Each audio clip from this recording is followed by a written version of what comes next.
aujourd'hui parler de tout un autre outil de finance islamique qu'on appelle le contrat de Wakala.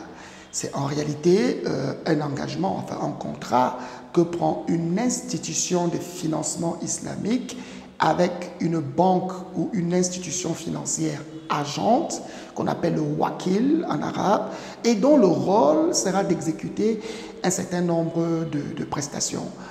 Ce contrat est très souvent vu dans le cadre des accords que signe la Société islamique de développement, vous savez, l'entité de la Banque islamique de développement qui finance le secteur privé.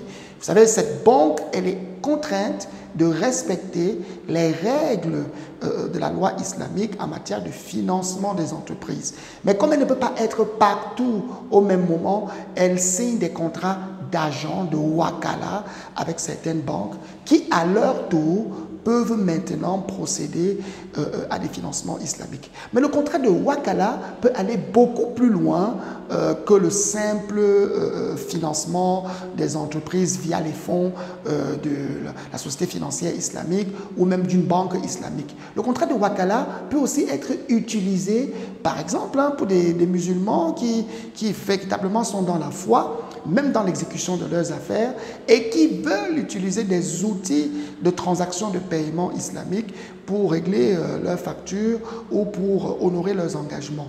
Ainsi, le contrat de wakala peut devenir l'instrument de paiement international via les lettres de crédit wakala. Ça peut aussi être un instrument de paiement des salaires via le règlement de salaire wakala. Donc, le wakala est un outil islamique qui est très utilisé. Et pour ceux qui veulent rester dans cette foi, dans la piété, tout en menant des activités économiques, vous avez là un important instrument et de nombreuses banques d'Afrique de l'Ouest, dont une très importante, ont signé ce type de contrat et vous pouvez vous approcher d'elles, identifier si vous êtes éligible et certainement vous aurez l'opportunité de mener un business tout en préservant vos valeurs religieuses.